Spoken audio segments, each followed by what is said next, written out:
and all that. The Nigerian situation, is very, very unfortunate. Some of these things could have been treated expeditiously and then by the court so that we have clarity. There are other countries in this world, in this Africa, that after the election, 3 months, the Supreme Court of that country have decided one way or the other about the election victory and all that. But here, we swear in the victor and then wait until 1 year before whatever. So it becomes difficult. The victor will now use the apparatus of state and whatever to now muzzle up a whole lot of things. It's very unfortunate. So we should look at issues that borders on timing. The courts ought to have known that there should be a problem. You see, what distinguishes you from the other is the way you look at issues, your proactiveness. You know potential dangers when you see one and all that. This one banana peel that is in the political firmament of this country now, we are looking at it closely. I am waiting for 23rd of September when the National Assembly will throw their door open. I'm waiting to see what will happen. Of course, if you can predict, Natasha will make appearance. And then she'll be blocked. So wherein lies the resolution now. So PDP and LP now should do the politicking so that by September 23rd, there will be an easy way out. Okay, now, Mazi, when you say they should do the politicking, it sounds more like you're asking them to go and beg. Does it sound? It's not. Like that? It's not begging. Okay. There is an argument. These people are arguing that they have to wait. The matter is sub judice. They have to wait for the court. PDP and LP should come up with this. My argument. The lady has served off. The 6 months. It's 6 months. So we're in lines. It's an argument. Give or take. Yes. Political solution to the problem. Because if you wait for the courts, I'm begging. I want to believe that Natasha will not see the Senate anymore. You recall that when Natasha preempted the Senate and went to court and said, "Look, these people want to suspend me," and got an injunction from the court. Saying that, saying you have no right to suspend her. But the Senate did. But the Senate did. Absolutely. So when you talk about politicking, I understand what you are saying, to use diplomacy in resolving this problem.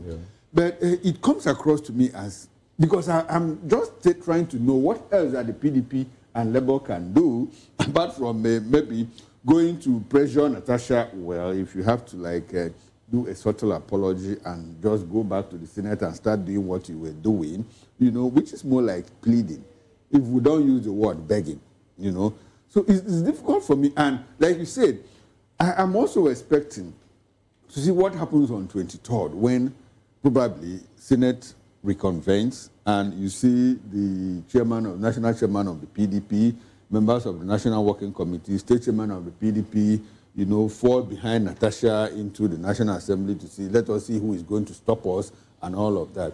And when it gets to that level, it becomes worrisome. It becomes concerning to the extent that it might actually lead to anarchy. Yes. So how else could this be resolved? That is what I'm saying. You have said I'm not asking you. I'm not asking lobbying. you. When they talk about lobbying in the House, people mistake lobbying for bribery or whatever. You lobby. Okay, Moses, you are going to bring your bill. I'm going to support you in bringing your bill. Hughes, you're going to bring your own bill. But this is my own bill. Support me to push this through, first and second reading or whatever. Then when your own bill comes, that is what it is. That is what I'm saying, the politicking in it. Because the APC, I don't know what because of this incessant defection and all that, I don't know what the figure is now in the Senate, in favor of APC, I think 72 or, or whatever. If it becomes necessary, PDP and LP can come up and say, look, you need us as much as we need you. Exactly. And that is the kind of politicking I'm talking about. I'm not saying Natasha should go and beg. We have gone past that stage of apology. From my own perspective, we have gone past that stage. So what they should do is the PDP and LP should play the politics, lobby their fellow members. If they can lobby and get about 50% of APC members, the other ones will cave in. That's what I'm saying. A lot of people will believe that what PDP and Labour Party are doing now is playing to the gallery, public posturing, because they also believe that when they needed to act, They did not. were feeble. Yes, were they did not. In saying, look, this is what we stand Yes, for. they did not. You have no right to. If they had challenged ab initio, But that it couldn't time have they gotten to this extent. Indeed, absolutely. Indeed, Yes. couldn't have. Oh, well, we'll wait to see what happens. The drama that will probably take place when she decides to The drama. And there's there's something I'm taking away from today's conversation, the morning show and this. When an analyst said that Nigeria is an unusual place. That Nigeria is troubling. Nigeria is troubling, it's concerning, that Nigeria is an unusual place. And when I tried to press, he didn't change his words. He said, how can we, if we realize that it's an unusual place, what can we do to make it better? And he kept saying that, look, it's an unusual place, so you just have to flow along. Very unfortunate. Unfortunate it is, indeed, but Nigeria is unusual. You see? Because things that happen in other climes Don't happen here. Even when they happen, people get away with them. Yes. Talking about things, it's also here that a story of Nepal that you mentioned during the morning show says Nepal on edge as Prime Minister, key ministers resign over alleged graft, social media ban. And then there is a picture of Nepalese carrying a banner saying Gen Z against corruption and nepotism. No more Nepo babies. We demand fair opportunities. Social media ban. Silencing our voice. Okay, social media ban equals, excuse me, silencing our voices. End corruption. End nepotism. Justice, equality, and transparency for all. Gen Z stands for change. Pattern, multiple campus. Okay, so that's it. Nepalese. Did you read in that report where they said 1, 2, 3 or so are now in jail for organizing this protest? We haven't seen that. We haven't seen that. That differentiates that country from Nigeria. So, if it had happened in this country, you could have had doesn't that buttress the fact that running Nigeria is unusual? around trying to clamp down on the protesters. People are free to protest. Doesn't it buttress the fact that Nigeria is unusual? No, I agree. But my worry was that how do we change all of that? And he couldn't offer a recipe, how we can change all of that. I have a problem with this headline. Maybe from my background as an editor. When he says that Nepal is on edge, Nepal has gone past that edge. It has unraveled. For them to have gone to touch the National Assembly, the hallowed chamber, you know what the National Assembly or the Parliament represents in a democracy. So for them to have gone ahead to touch it, and I saw it in flames. Oh, the writers here are quite interesting. Okay. Writers of the story says, Chief of Army Staff calls for restraint, urges dialogue. Foreign embassies support rights of peaceful assembly, freedom of expression. Okay. Erame, protests driven by deep-seated social injustices, hopelessness. Lesson from Nepal is to pressure leaders against tyranny, Otubanjo says. Now you get my point. I hadn't read those riders when I said it has gone past the state of Nepal being on the edge. Nepal has clearly unraveled. For one, for them to have gone to touch the parliament, it speaks so much about what the people want, and it looks like to me like, look, they are clearly disappointed. Deep-seated social injustice. Like into our NSAS. Like into our NSAS. I was coming to that. Yeah. But it also speaks to how their legislators have failed them. And so it goes back to the issue of Nigeria being an unusual place, because I'm not sure that Nepalese will take half of what we have taken in this country, from our National Assembly, especially from the leaders. Especially from the principal officers of the National Assembly. That is why we always say that the present dispensation, present government should not take Nigerians for a ride. We are saying it because when it will snowball, nobody knows. There is a way you can push somebody to the wall, the person will come back, will rebound. Yes. You understand? We are taking these things, it seems as if you go on the streets now, everywhere is empty. No shops opened. People are moving freely. except when it rains. You now see pockets of traffic and all that. So that tells you that once vibrant economy, is now nowhere to be found. And government is reading out statistics that has no relevance to the present day Nigeria. That is what we are saying. So it's a lesson. What is happening to Nepal is a lesson to our own government that they should do this things right. Nigerians are suffering. It's no longer news. Because when these frustrations, are so much bottled in, like what has happened in Nepal, it has just unbottled. Yes. And what we say, it's more like the thing is it has already spun out of control. Yes. That kid between the haves and the have-not. Yes. And I keep going back when they say social injustice. Social injustice is prevalent here. Yes. It's prevalent. Unequal distribution of resources. Yes. Which is exactly what is happening in this country. Which is exactly what is happening. That is why, when we are talking about Nupeng and Dangote, DSS came in, because these things can snowball into something. Yes, assuming Nupeng, goes on strike, you go to pick your fuel in the filling station, you cannot. The transport cost rises. Every other thing rises. 2 days on and 3 days on. You cannot predict what will happen. Cannot predict. That is where the security angle to why this DSS has to step in, because already there are contradictions in the system that are already very, very unsavory for the average Nigerian. So a little thing can ignite whatever.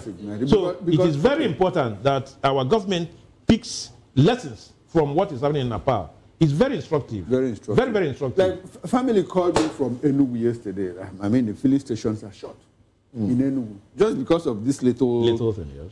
This uncertainty. Filling stations are shut. So someone wanted to go get gas. There was no gas. And because the dispensers, the middlemen couldn't buy from the pumps, so they couldn't even sell. So there was this kind of uncertainty in Enugu about what will happen today and tomorrow if this thing continues. And Enugu is not alone. I think in a few other places. Benin, there was scarcity. There was scarcity in Benin. Yes. And by the time the thing gets to Lagos and Abuja and Kano, the melting point, we have an problem. So that is why it is very important for us to, listen to the yearnings of Nigerians, particularly now. The times are very, very hard. We seem to have a government that doesn't have listening ears. You see, so they when will people wait. Tell us that our president has listening ears, I begin to, where does he hear us from? Or even those in government defending government policies. I get infuriated to a large extent when I see some of these defense people are putting up.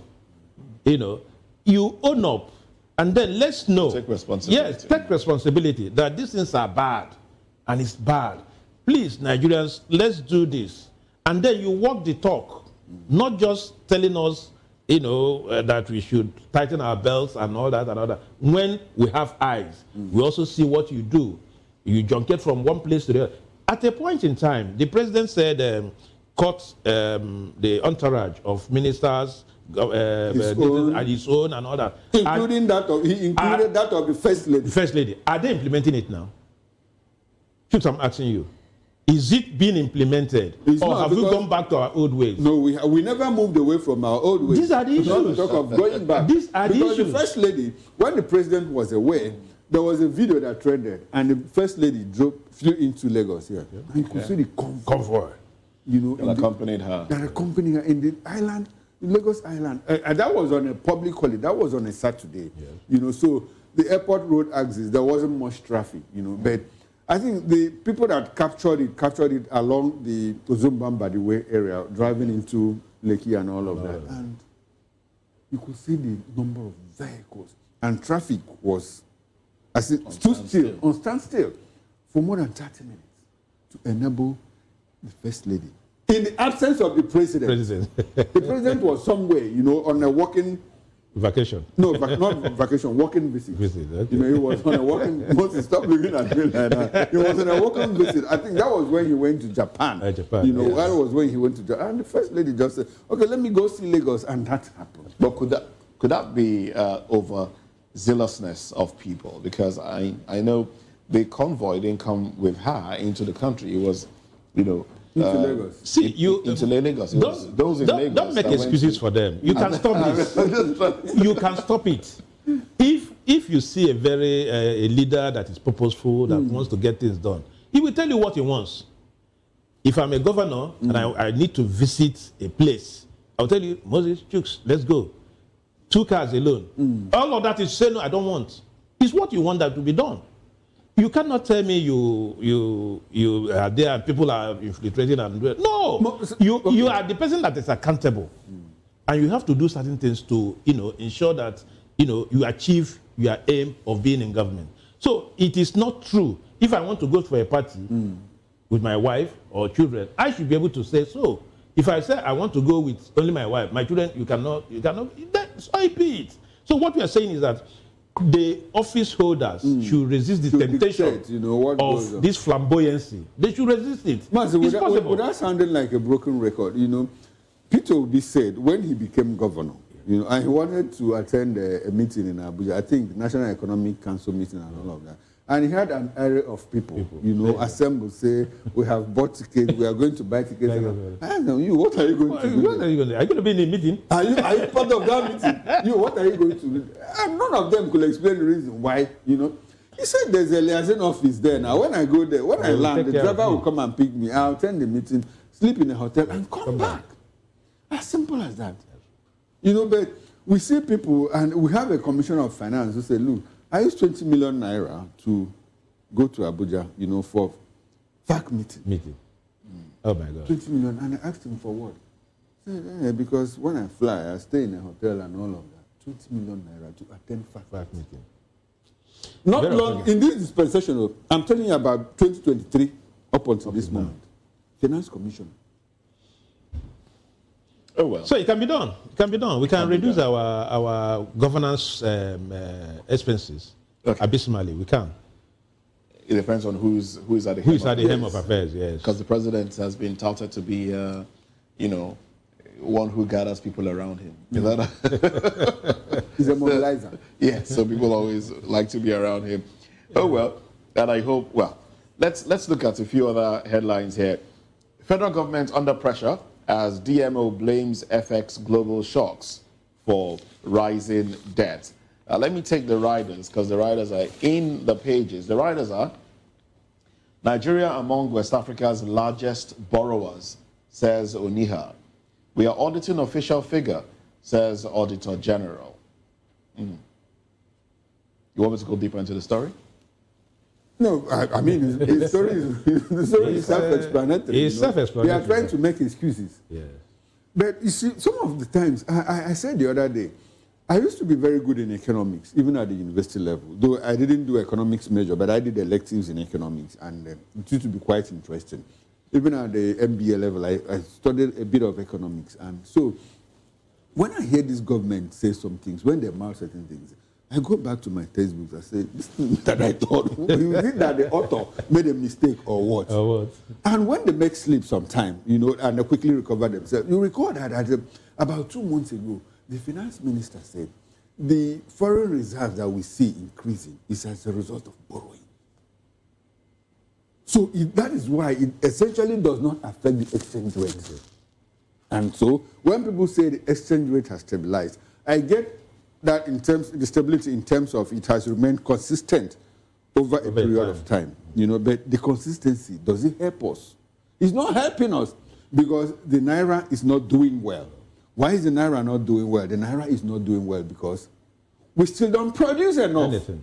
We don't produce enough, so we still rely on import. And so when we rely on imports, there is pressure on the FX, market, and with a lot of borrowings alongside it. So if you put all of these things together, you discover that we are just running more like a circus show. And until it gets to a point where Nigeria becomes productive, so many times we are told that the non-oil export sector is doing very well.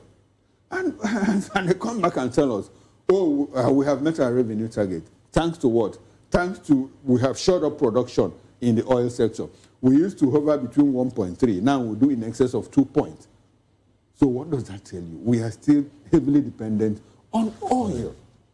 So until we're able to fix all of that, and even where we are heavily dependent on oil, we have our own, what is son, talking about Aliko Dangote, having to get his own source of oil from outside. Unfortunate. Yes, unfortunate. So these economic contradictions make it difficult. Sam Aluko, during the Babangida era, says that Nigeria is the only country that has defied all economic principles.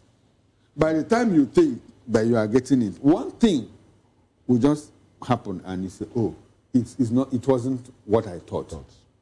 It's a difficult thing. Yeah.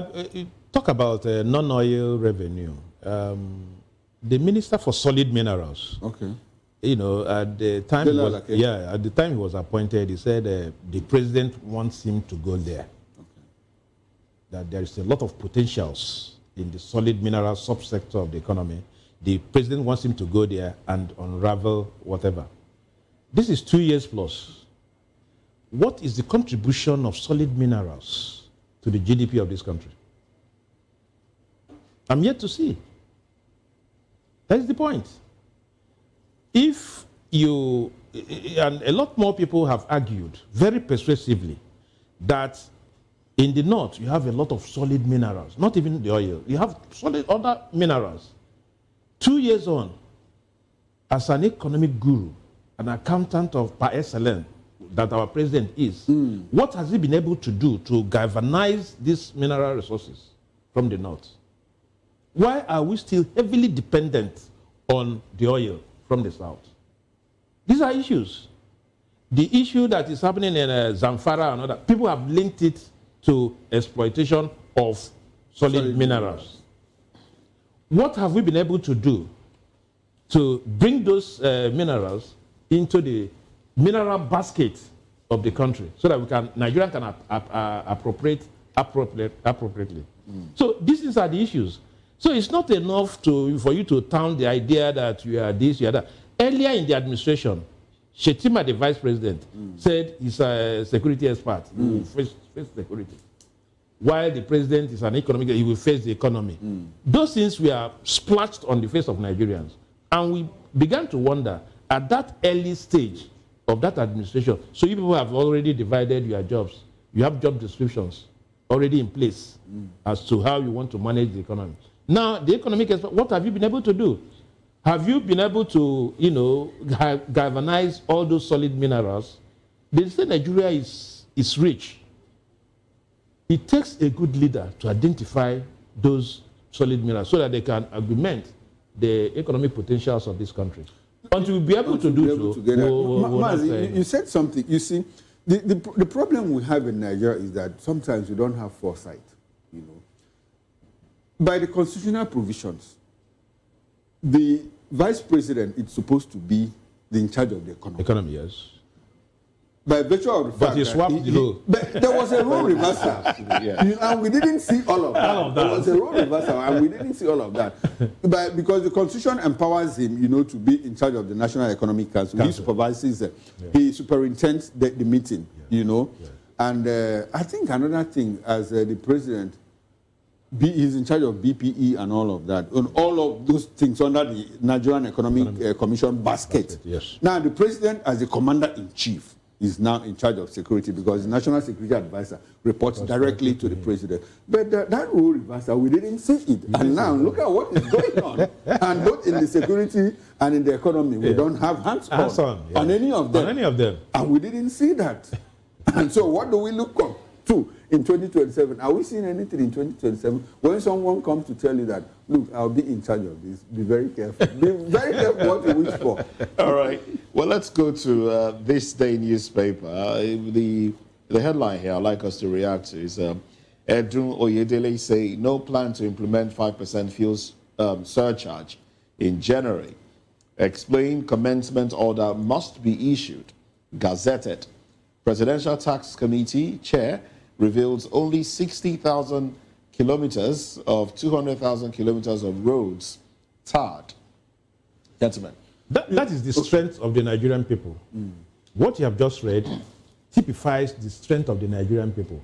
Because when this issue came up 3 days ago, or thereabouts, that they are going to do this, Pengassin, I think it was Pengassin, that said no, They now gave 14 days ultimatum or so that they were going to strike and all that. Before Wale Idu, the finance minister and coordinating minister of the economy, now, said he's not going to implement it for now. In 2026. In 2026. It's not, yes. Yeah, it's not that they have shelved it. Yes. What we are saying is that it is unnecessary, it is provocative, it is insensitive. So let's even break it down. Let's let the ordinary Nigerian understand what this means. This means fuel subsidy was removed, allegedly removed, and then Nigerians are paying the actual price, the premium, for it, of fuel. So you are paying more for fuel, and then you are not seeing the benefits of the removal because we are not seeing our roads being fixed and other things being made available. And then now Nigerians will have to pay again. So government has taken subsidy from us. We are paying more for fuel, and then we are paying the government also. So we'll go to the filling station, we'll pay the depot owners or whatever more because they had to import fuel. So we are paying more for the fuel itself. And then we come back home and government is taking more from us as well. So the ordinary Nigerian is the one suffering here. The ordinary Nigerian is the one suffering. And at a point, when this argument of first subsidy removal, when they tried to remove it, during the Jonathan era, and there was a pushback. Now, for the 8 years of Buhari, they were thinking with it. Buhari tried, and he wasn't forthcoming, and he wasn't very strong on that. I think because he understood the implications. Implications. Now, a certain group of economists were unleashed. And what was the argument then? The argument was that originally, give it to them, to be very fair to them, that Nigeria had no business importing fuel. Unfortunately, we found ourselves at that level. Now, the argument was that the self-subsidy is no longer sustainable because it benefits the rich instead of the poor people that it is meant to benefit. And they gave an instance of if you drive an SUV and you consume more fuel, because of that, you pay more money and all of that. But unfortunately, the reverse is now the case because the poor man that the removal was meant to help, and take him out of poverty is the one that is at the receiving end of that removal of first subsidy. So where are those Bretton Woods economists? I can't find them anywhere now. Because like I say, unleashed, it looks like some of them, Nigerians, as a matter of fact, I don't want to mention them because as an editor, I did interview a couple of them. And I've been looking for them to come and defend. I can't find them again. Or when you talk to them, they say, oh, don't worry, we'll schedule next time. To be very honest. Now, because what it now means is that it's either they were not convinced or there was some kind of under-the-table arrangement, for them to push forward that argument. Because that argument has clearly failed us in the face of every other thing that they said at that point. It's not working. It is the poor man that is bearing the brunt of the removal of that fuel subsidy. Now, my take on this 5% thing is that, just like I said, it's extortion. It's double taxation. It's anything you can call it. The Nigerian people should be left alone. It is not death sentence. It is not this and that we have oil in this country. There are countries that don't have oil. And they're doing good. Now we have countries that, and there are countries that have oil and they're doing better. Better lives. Not just good. So why must our oil be a problem? Because of the human factor or managerial incompetence. What do I want to call it? This 5% surcharge of petroleum products at the end point is unnecessary. The government should jettison it, not suspending it. Let them jettison it.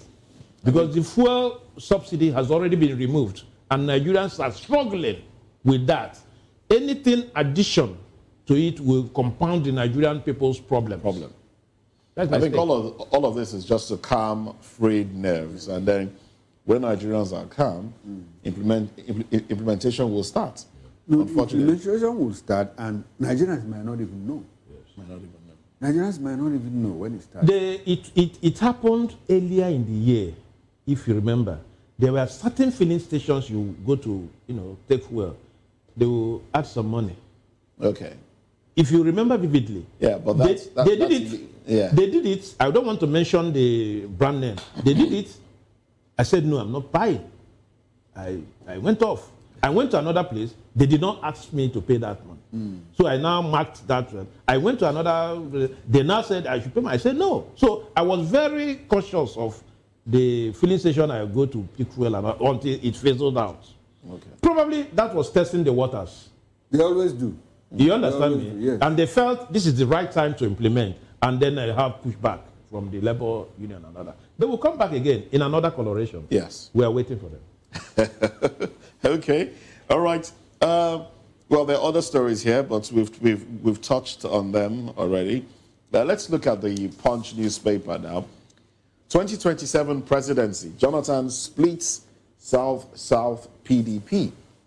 Now, for those that have said this is all talk, it's all rumor, I think it's going beyond the realm of rumor now. Chukuma, I'm looking at you.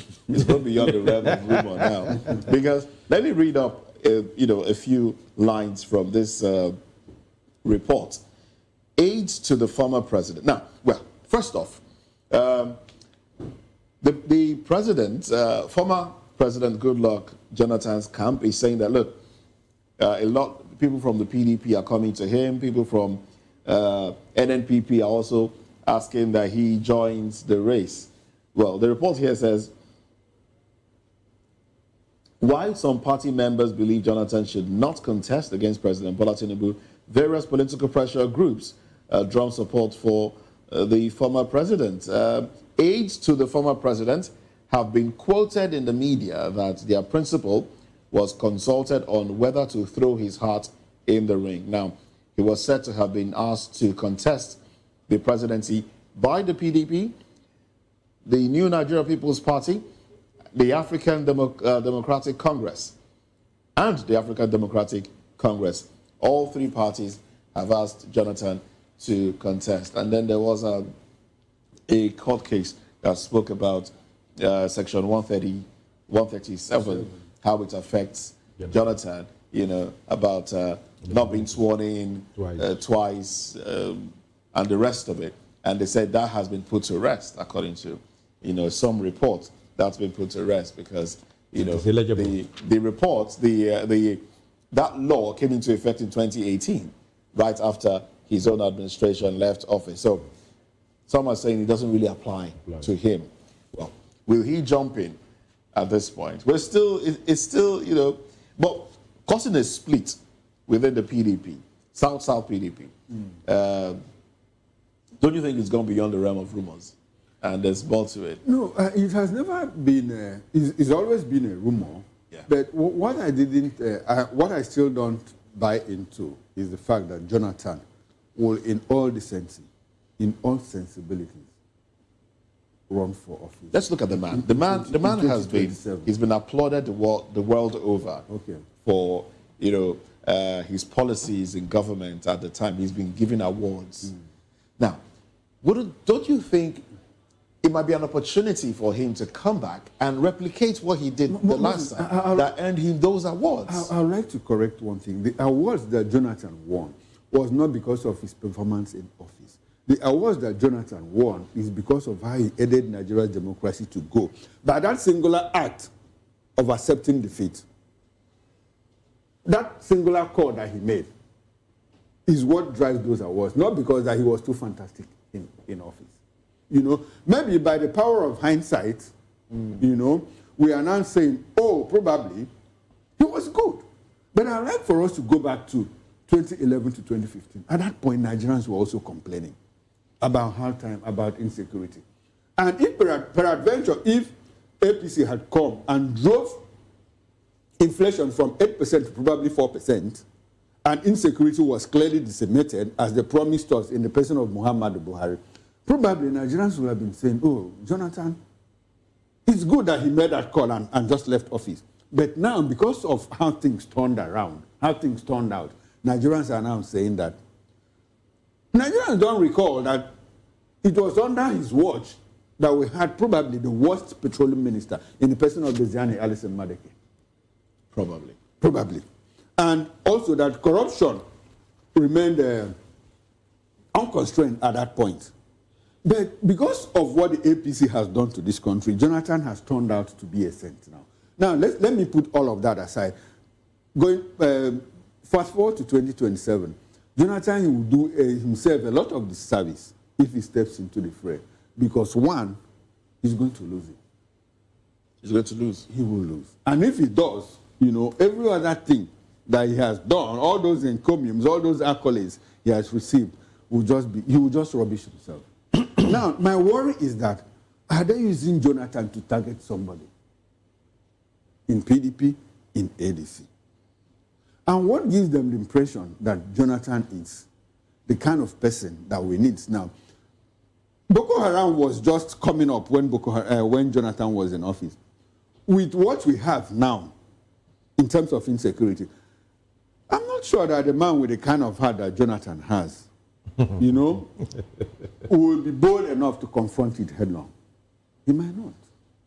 He might not. And that is one problem I also have with somebody like a Peter Obi. I'm not sure. I have to say this. I'm not sure that Peter Obi might have the...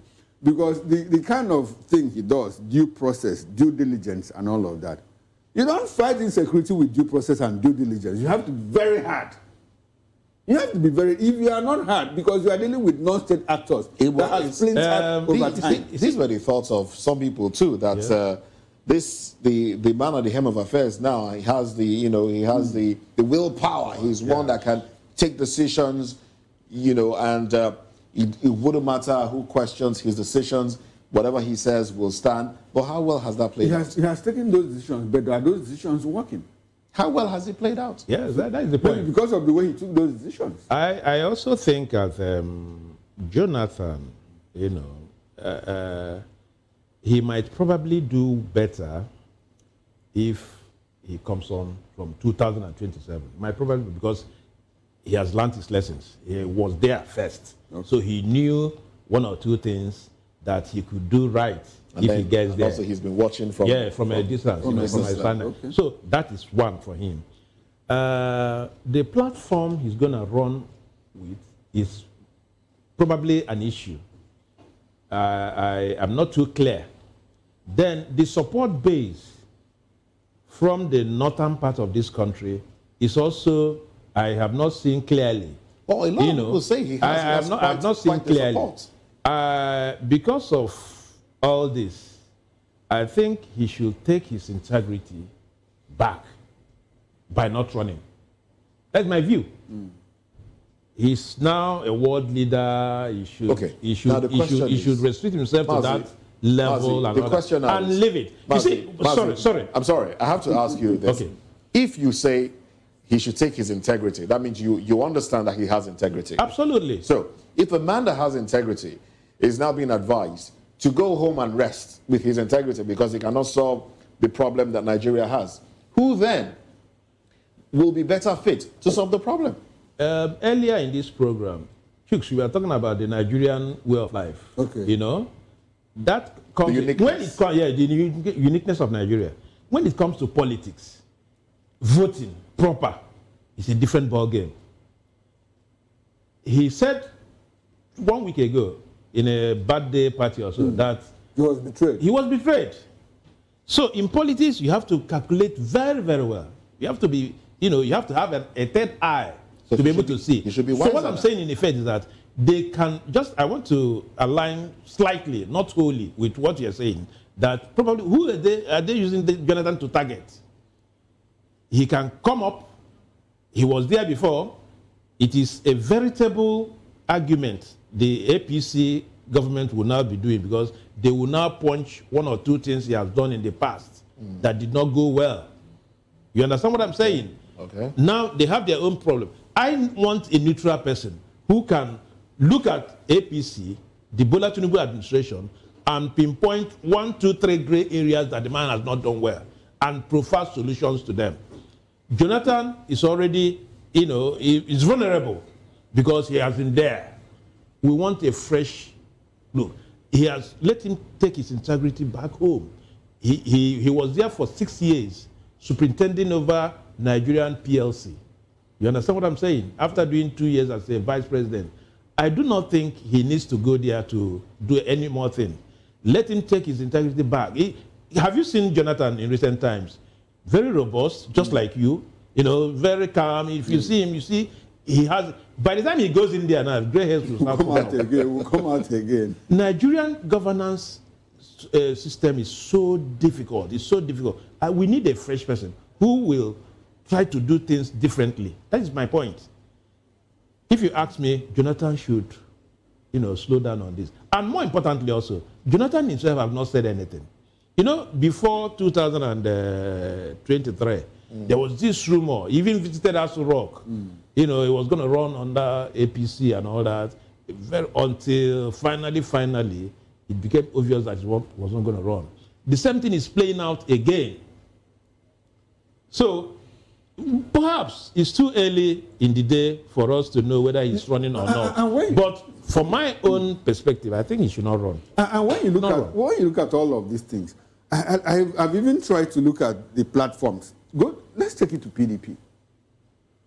Wike had a spat with the Jonathan family not about 6 months ago.